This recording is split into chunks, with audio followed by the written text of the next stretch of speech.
now that I've shown you that exercise, I'm just going to show everything back up again. And what I'm going to do is I'm actually just going to delete this plane because it's not necessary. It was just to show you guys how much they intersect with the plane. I'm also going to, I don't know if everybody else followed along with this, but I'm just going to select those intersection lines that I created. And I'm just going to delete them because it was just to show you. You can keep it, move it off to the side if you want it for reference. So that way, you know, if you want to hold on to it and understand a little bit further and have it, that's fine by me. So the next thing we're going to do is let's select all these curves again. And let's return on the control points. And then let's go into front view. Now let's select another row. So let's select this. I'm sorry? Yeah, I got rid of it. So I'm just going to go ahead and select this row right here, which is, I go ahead and take a look. There it is right there. And I'm going to move this up 5. And click. And you can see the same effects happen, right? And I'm going to do the exact same thing on the other side here. So now we're going to have something that's pretty much symmetrical.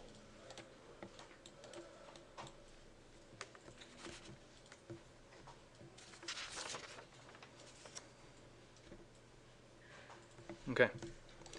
So now that I've taken care of that, I'm just going to hit escape, and that's another way to get rid of the control points. And let's view this thing again. So now we're starting to get something that's somewhat interesting, actually. And all we've done is so far is just move control points upward and change the actual degree of the curve. So let's attempt to loft this.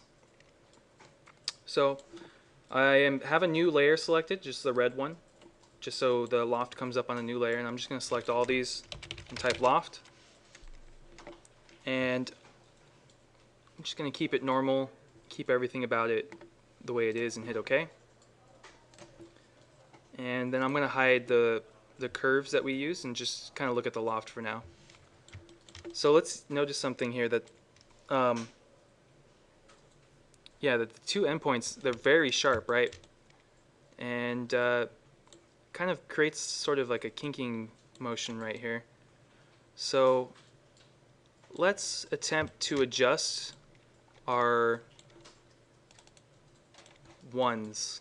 Right, so let's rebuild our ones. So I'm going to select both of the outsides. I'm going to type rebuild. And I'm going to change the degree to 3.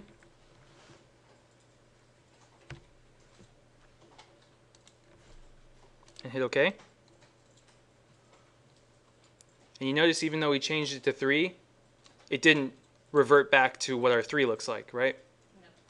And that's because we already adjusted the curves and then we rebuilt it. So when we rebuilt this curve right now, I'll go back. Essentially what it's doing is it's taking this profile and it's smoothing this profile out. So if I go back and rebuild it again, change it to 3, you can see it's now smoothed it out. And it's essentially made the curve one continuous curve instead of kinks, right? It's not sharp anymore, it's smoothed it out. That's fine for now. This is good. This is just good enough for now. So everything has a curve now, and it's looking really good. So now let's reloft this,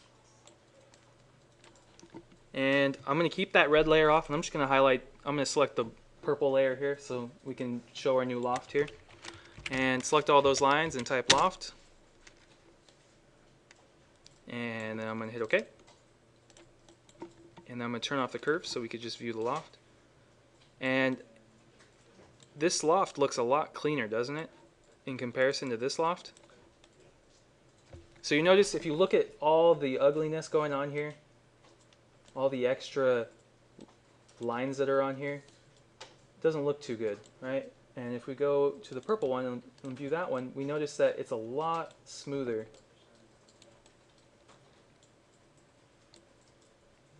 So let everybody catch up to that point right there. So now we're going to move on to controlling points on a surface instead of a curve. So just first, let's see something here. I'm just gonna check something with, and you'll actually notice between the two, you'll see a slight difference in the actual loft between the two. You'll see that the red one that had the really sharpness. Oh, you keep it? I kept both of them just to show you. You didn't have to. This is just, I'm just showing you the difference between the two once you rebuilt it and what the difference is. And I'm just gonna turn on the control points for. Are you making it the same place? Yeah, they're in the exact same place. They're on top of each other. Oh. So let me just show you guys this real quick. So this one, the first one that I did, and you guys didn't do because I had you rebuild and then loft it again. You'll notice something here when I try to, I'm going to try to turn on the control points for this. So I'm going to click control points and notice what it says. Cannot turn on points for poly surfaces, right? The reason why it thinks that this is a poly surface is because of those really sharp curvatures, right? So it's taking each one of those curvatures and it's considering it its own surface, even though it looks like one surface. And so when they're connected, they're called poly surfaces because that just literally means multiple surfaces connected together. And that's what this is right now. And so the reason why I had you rebuild the two end curves is so that way the new loft, which is here, if we click this one and turn on the control points, all the control points appear because it doesn't consider this a poly surface. It considers this one surface. So if I, and I'll show you right now, if I type select surface, put an extra E in there, select surface, it's selecting it. Right? If I turn on this guy and I type select surface, no object selected. But if I type select poly surface, it's going to select it. So I'm going to pause the video and just see if everybody sort of understands the difference between what happened there.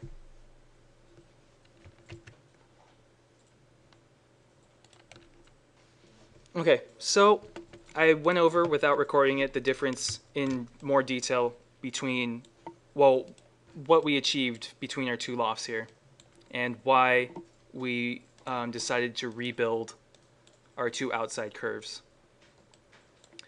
I explained it earlier in the video, so I think once you rewatch the video, you'll understand it. I had to go in more detail to actually explain it, but I think once you watch the video again, if you need a refresher, you'll see that it's on there. So the next thing we're going to do is let's go into front view. And I'm actually just going to make it shaded so that way we can see that, you know, it's an actual surface. I'm going to select it and I'm going to turn on the control points again. Okay, and I'm just going to go ahead and select about that much. And it doesn't have to be 100% what I'm doing. You could do, you know, approximate. It's not a big deal. When I go into perspective here, I'm going to turn off the gumball so you can see a little bit better. You can see what I've selected. I can, now that I have all these points selected, I can move all these points at once. So if I go back into front view and I type move and I just select a point, I could start to shift this. And when I deselect it, you can see now I've actually moved all those control points together, and it actually did affect other control points with it. So just wanted to show you that not only can you do control points on a curve, but you can also do it on a surface. And if I turn these back on again, you can see in top view how many there are, which here in top view you can actually see sort of the relationship of how everything's curving. So if you wanted to manipulate just one point, you could select that one point, move, and start to move it to the side here. Maybe that wasn't a good point because it's not up high, but if I select that one and move it, you can see how all the other points are going to be affected by that point being moved. So I pulled that point way out there and you can see how it kind of created this weird nudged out shape right here. I don't know what you want to call that. So you can see how it controls it, and like just for instance I could take this point here and I can move that out like that, and maybe I want to start to deform the shape a little bit, right? Now I want to show everybody another way to move these points, and it's called nudging. So let me show you where that's at. Or you know what? Before we do that, let's rebuild this, because you can not only can you rebuild curves, but you can rebuild surfaces too. So let's do that first. So I'm going to select this and I'm going to type rebuild. And you see the rebuild dialog box became a little bit more advanced, right? Now it has the points count and the degree count. And now you have a U and a V. So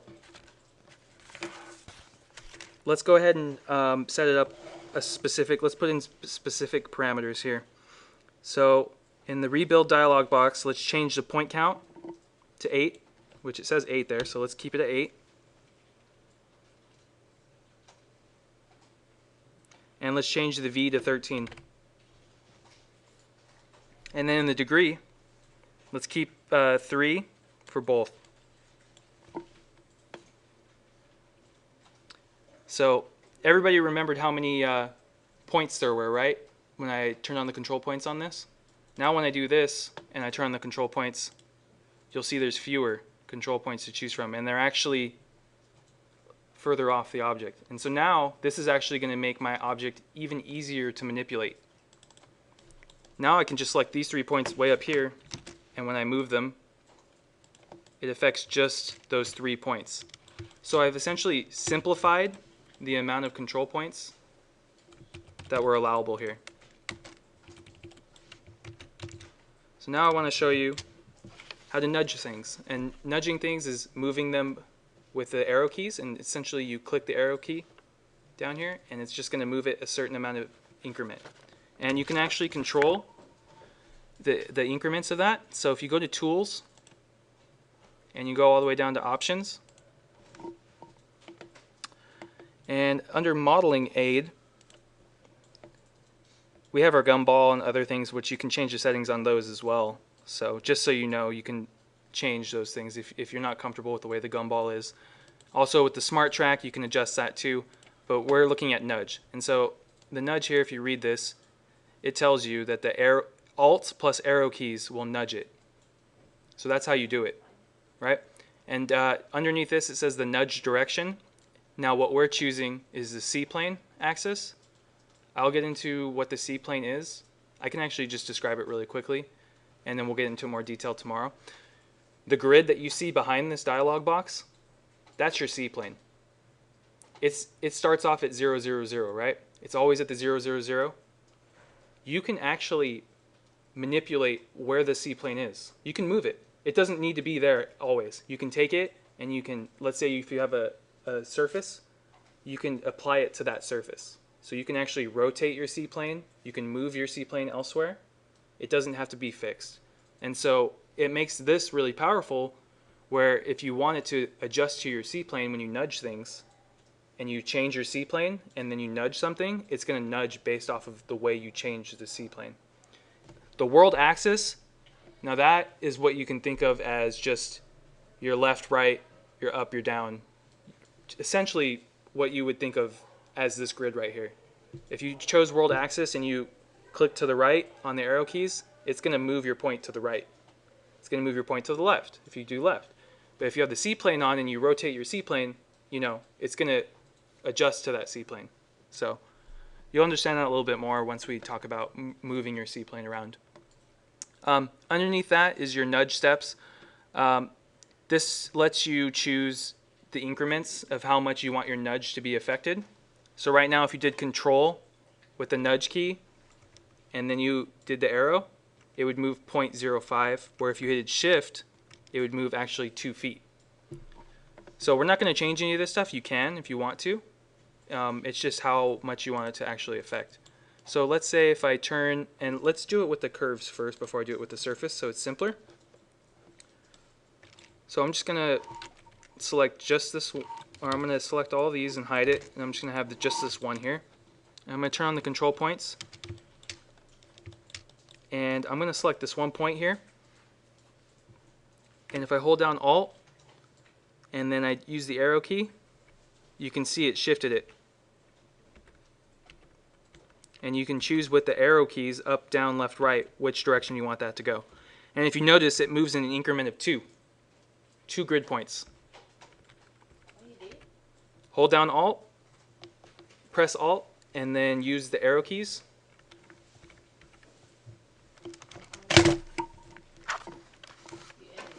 I can't show you my keyboard, otherwise I would. It's kind of stuck here.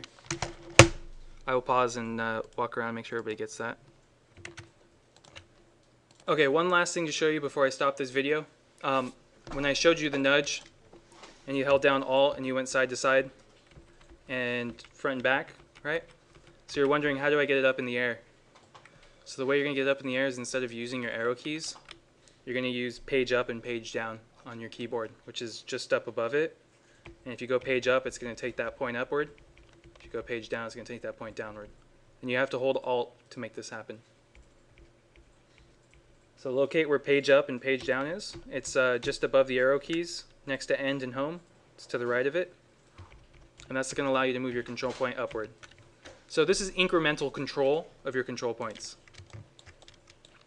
And you could select this object here, turn on the control points for the whole thing, select all those control points, or let's say half of it. And when you go ahead and do that Alt and nudge, you see how the shape is starting to widen? And then I could even page up and start to move the object up. So you can select multiple control points at once. It's very useful. So when I show all this back on again, that line may be way out there and different. So let's see what happens when I loft it.